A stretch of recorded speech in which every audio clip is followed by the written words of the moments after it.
In today's class, we are going to see the most important concept in Unit 3, that is bone modeling and bone fracture.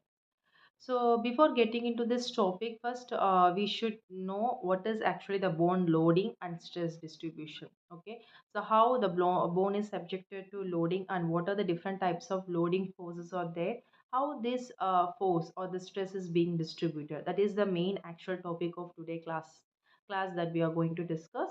So, if you see this topic, there is something called very important to get to know. That is the Wolff's law.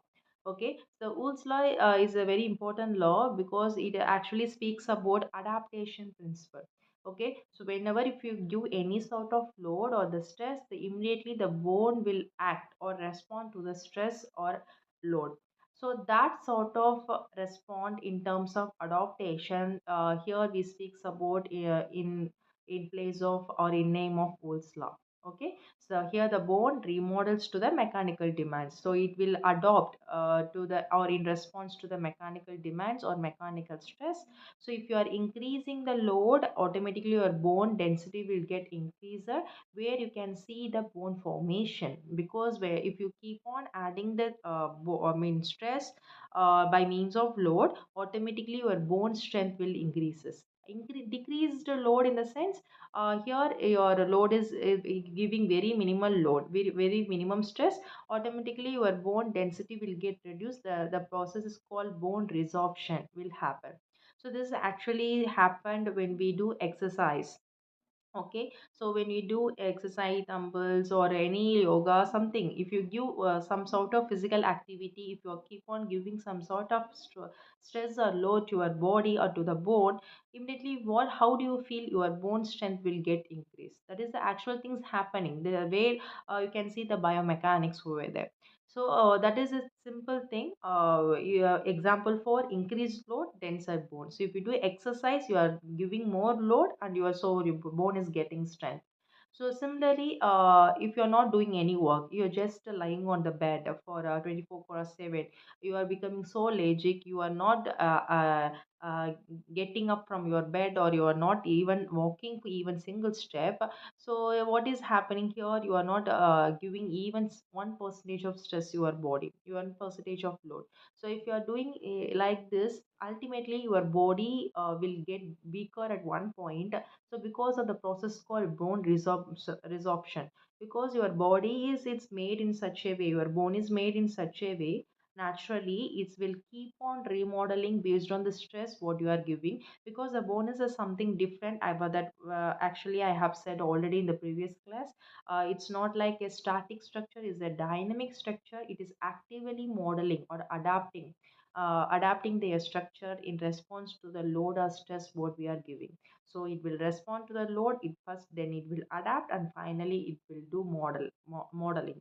Okay, if nothing is happening, then finally it will decide whether it to get break or become strong. So that is what the old law.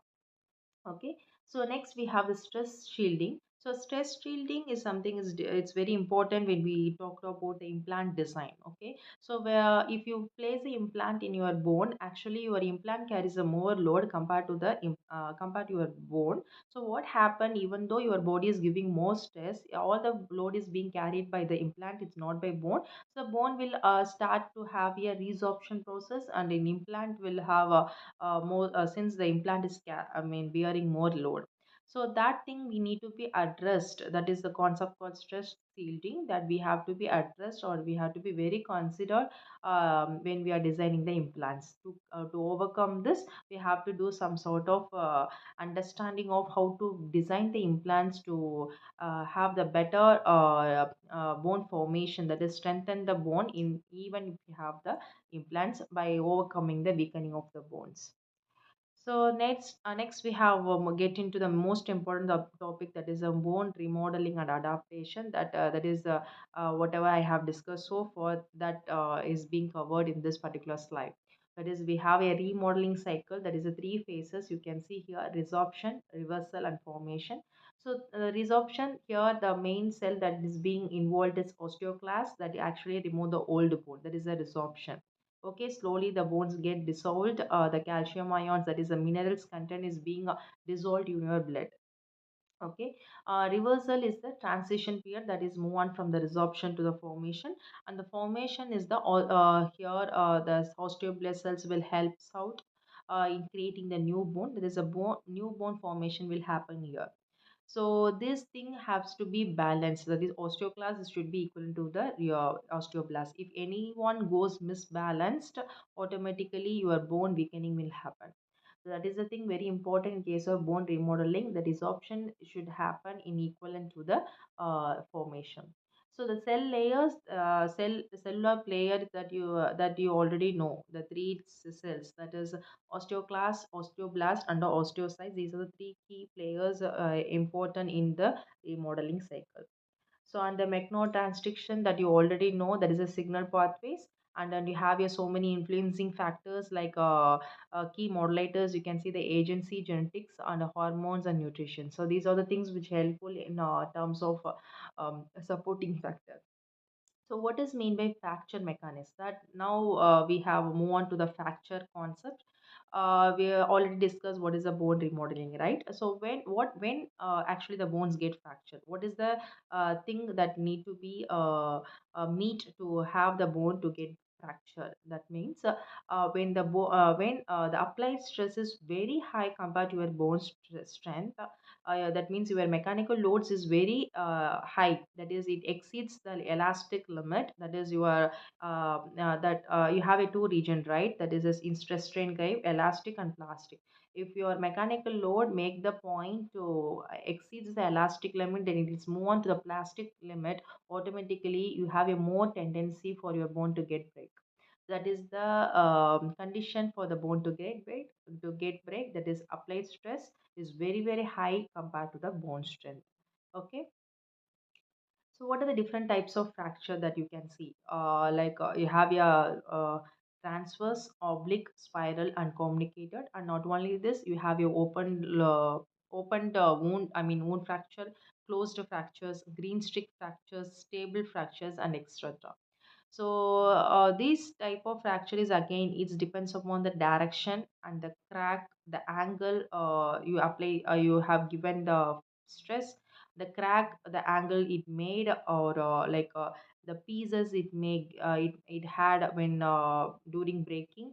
So these are based on this. We have a different types. If you see transverse, the bone is get break in perpendicular to the bone axis. That is in horizontal way. The bones get break. Oblique means diagonal break, and spiral means because of twisting force, your bone has been breaked in such a way. And communicated means you can see the multiple fragments, even many many small pieces you can see in that bone fracture. Then closed and opened is totally different. That is a complete break. You can see in the bone. In closed, the break is inside, and in open, your bone is like a projected outside. That is, you can see by tearing the outside skin of your bone. And then green stick brain means imagine if you have some green stick like your green branches of your tree. If you break, it will not break like normal sticks breaking. Stick is breaking. So it has some flexible property, right? So similarly in a green stick, the break you can see the incomplete fracture. That is, you can see the incomplete fracture, incomplete break. That is the name. Because of that, it has a name like green stick. And then hairline fracture is very very minimal fracture that you might already know hairline, because most of the people we have experienced this sort of fracture, hairline fracture in our life or in our closed in our families life like that. So these are the different types of fracture. Thank you.